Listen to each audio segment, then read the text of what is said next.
Hello and welcome! Do you guys want a mod that's really painful and really hard, but honestly the most rewarding mod in the endgame? Well, today we have Enigmatic Legacy. So, most notably known for the Ring of Seven Curses, which is this ring right here. Okay, whenever this ring is equipped, it's got a lot of issues. It's a pain, you receive double damage from any source, neutral creatures are aggressive towards you, armor's 30% less effective, monsters receive 50% less damage from you, when on fire you burn forever, every death tears your soul apart, and you suffer from incurable insomnia. Now, whenever you have those though, you do get 7 blessings as well. Fortune, looting, 400% experience, enchanting power, and you get the functionality of the Ring of Ender, and you can craft the stuff from the mod. Some of the stuff is craftable by vanilla players, but 90% of it is only craftable via the Ring of Seven Curses. So, what we have here is a bunch of stuff. You'll start with one of these amulets. Now, each of these amulets do different things. Why didn't it pick it up?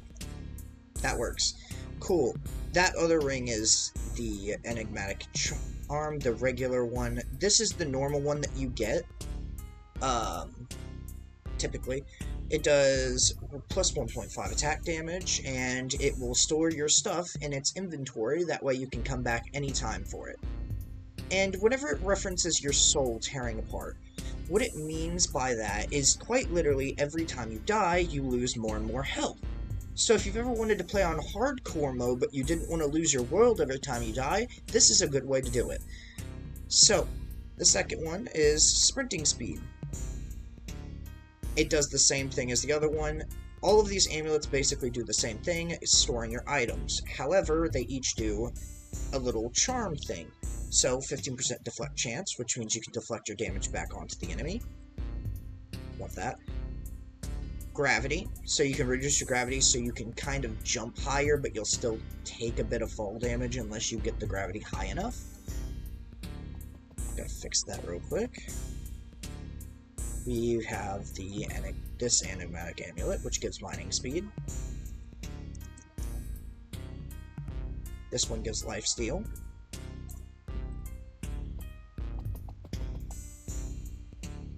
This one gives swimming speed.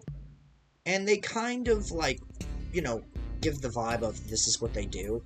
Like, earth, mining. This looks like grave. It's going to be lifesteal. This looks like water. It's going to be swimming. I cannot explain the other ones because I do not understand. It kind of looks like swiftness, I guess. So, next, after that, you have the specialty amulets. Yay. We have these. Amulet of Ascension. This one is one of the ones where I believe you cannot craft this one. I believe it's obtainable via chests in the end at a really rare drop rate. And then you have this one. This one gives plus 3 attack damage and plus 50% lifesteal. I believe this one is also obtained via the same way, going and looting dungeons and stuff. And this one here is actually the wrong one. What happened to the amulet I grabbed? Lovely, lovely, lovely. At least I know where it is. Unwitnessed. Oh. I get the joke now. If you have one of these, it turns into a random one of the other ones. Got it. Yeah, that's wonderful. I thought it was a whole different kind of ring and of its own.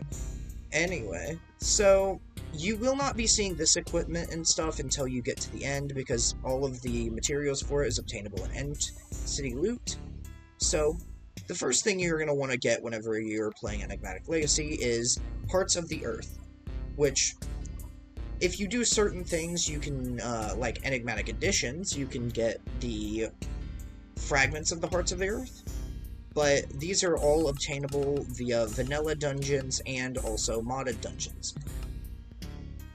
And you use those in mainly recipes to get this. This bad boy is where it's at. This thing is basically your catalyst to be able to craft all of your other, pretty much all of your other equipment. You have Bloodstained Valor, which gives you attack damage based on the percentage of your health pool you're missing. So whenever you die and lose those hearts, you'll gain percent damage, which is very useful. You can use this one, the Wayfinder, yeah, I'm pretty sure you can read that, to find the wonderful thing known as your Soul Crystal or any of your pods that are dropped from your amulet. And with these, you can do the Infinite Avarice, which very much good for villager trades. The Unholy Stone, we'll talk about that in a bit. We have the Scroll of 1,000 Curses, which increases the damage based on the number of curses you have. You have the Bulwark of Blazing Pride, which we will talk about in a bit. Twisted Mirror, which we will talk about. And the Twist. The Twist basically negates your 4th curse completely. Basically, this thing always deals its full damage, along with 300% damage against bosses players, and plus 300% knockback, which is something that the Ring of 7 Curses really, really hurts you with. Now, we have utility items, and very useful stuff. So this thing, right here, the Acknowledgement. This is where you're going to find everything. This is where you find all your information. And information about any of the items and stuff, unless you have watched this video, in which case, most of it I'll be covering. So, when we have this one, Extra Dimensional Eye, this is useful for getting around in multiplayer servers. You can left-click on a living creature to teleport to that location as long as it resides in the same dimension. Now, the issue is whenever your friend's in the end and you're in the overworld, then you have a whole nother thing that you can do. Now, we also have the Potion of Twisted Mercy, which, you know, it will teleport to your last location of your demise, which is good, but it leaves you on the verge of death, so it's kind of a pain and very, very situational. Do not use it when you die to a boss. You'll just lose another soul fragment, because we're playing an off-brand hardcore, basically. Now, Keystone of Oblivion. This thing is fun. This is basically the best thing you can ever get for inventory management. You can right-click different stacks in your inventory, and it will make it so that you can delete them automatically. Get rid of all that useless trash. Best thing ever. I don't care. I'd install this mod just for this. And you can find this in dungeons. Beautiful, beautiful work. Now, we have some of the weapons, like the Ender Slayer. This one right here is very, very good for any of the things in the end. This is going to be useful. Every single enemy will attack you. It doesn't matter if they're neutral. That's one of the wonderful perks of wearing the Ring of 7 Curses. So this is basically the only way to deal with them whenever you first go in. There are other ways later on. Basically, this is one of those mods where you go from being very weak to basically being a god. It's wonderful. This right here, this thing saved me countless of times. This thing automatically puts out the fire. I cannot even tell you how useful that is, because you just have to play the mod to understand. If this thing wasn't here, it would be miserable going to the Nether. You should use this in the Nether always. Always use this in the Nether. Get a Netherite, get a couple Netherite ingots, use this thing. Get this before Netherite armor, honestly. You don't need that Netherite armor, you need this. Especially with some of the other mods that we're going to be showcasing. Bloodstained Valor, it's basically, like I said earlier, multiplies by percent pools. It's wonderful. We have this. The Heart of Creation is probably the best item in this game because it basically gives you godlike powers. Immunity to suffocation, falling, collision, pressure, hunger, void, pricking, fire and lava damage, immunity to most debuffs, grants you the ability to fly, compensates mining speed, perfect penalty when flying. You are immortal while having an equipter in your inventory. You literally can't die. But, it's got a wonderful, non-existent recipe. because you have to do something at the end for it. There is other things that are similar to this, but all of those require you to make it to the end. So, and a lot of these require a percentage of time spent. Like, okay, this is a good example of this. You have to spend 99.5% of your time in the world bearing the Ring of Seven Curses. If you do not spend that percentage of time, then you basically just can't. You cannot make this, you cannot use this. And so, whenever it comes to this thing, it's craftable, yes. You use the Heart of the Abyss, which is something you get from killing the Ender Dragon, using whenever you have the Ring of Seven Curses. You can also use the Keystone of Oblivion! Yay! My favorite item! It gets used in this recipe too. So, this thing is insane. Growing Hunger effect, which makes you hungrier but stronger. Each new creature slain by the pan gives a permanent 0.5% damage and 0.5 armor. And it can also be used as a shield. It's lovely. It consumes the meat of creatures. Kind of disturbing. And then we have this thing. Judgment. Judgment is literally... It's an AoE infinite attack damage sword. Enough said. Majestic Elytra allows you to fly continuously. Basically, you get permanent Elytra flight. It's wonderful. So, then we move on to the Unholy Stone. This is how you remove the ring. This is the only way to remove the Ring of Seven Curses. No matter how many times you die, it will just stay on your body. Mending Mixture can mend any piece of equipment. It doesn't matter what it is. Can be modded, unmodded, it doesn't matter.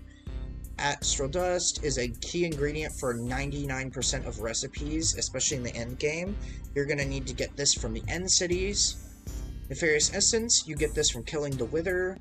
You do have to get the final hit. You can't just be nearby and have somebody else kill it. Nefarious Ingot is crafted via using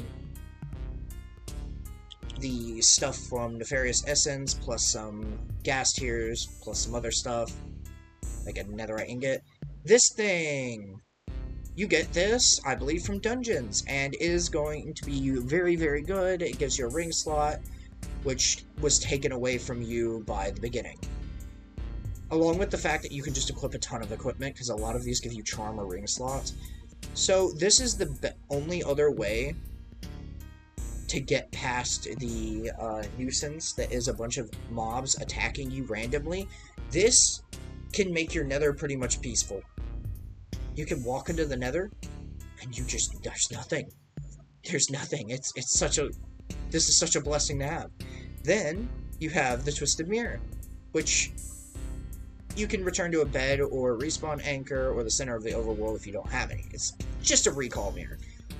So, then we move on to these. So, this right here is the Axe of the Executioner. It has a chance to behead monsters for each level of looting. It's very good whenever it comes to using stuff like Tinkers involved, and you can behead the monsters and use those heads for various things, along with Wither Farm. Wither Farm. Very good for Wither Farm. Dark Charm of the Treasure Hunter. This is good for fortune, mining speed, gives you night vision, best mining thing you can possibly imagine. Then you have over here the Heart of the Golem, which is a good thing, but a bad thing. You're gonna die. You're going to die to magic. Whenever it says vulnerable, it means you're dying to magic. You will get hit, and you will get one shot if you have any mods. Any other mods installed, I do not recommend using this thing, and that's why it's there, because it's not a recommendation. And I'm sorry for the people who did not watch that far to get to that point of don't use that thing. Kinda sucks, doesn't it? You'll be learning that, that lesson very harshly. So, the Etherium set. This is a very good armor set. It literally just, yeah, are and is invisible while worn. Yeah. You want your friends to hate you in PvP? You want your friends to hate you in PvP? Try walking up to them in this armor. They'll never know what hit them. They'll never see it coming.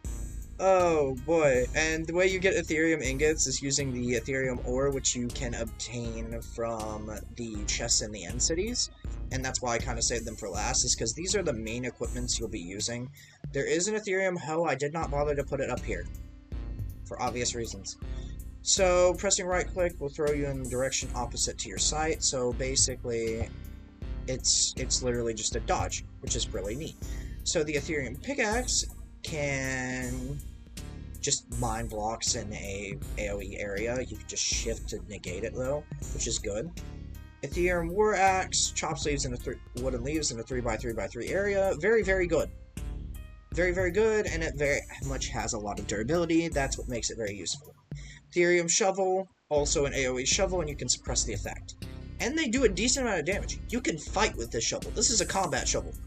There is nothing that can stop you while using the shovel. I say that, but what the... What is that? What are you? You are not a part of this mod showcase, and this is why I built myself in here. Okay, yep. You are not meant to be a part of this mod showcase. Okay. Anyway, so, for more future mod showcases, I suggest you like and subscribe, because I will be posting more of these in more different styles. Tell me what mods you want to see. I will do a review of them, I will play with them. They'll be added to my server, and we'll come up with some fun games to play. I might do some mini games and stuff like that. So, I'll see you guys next time! Ciao!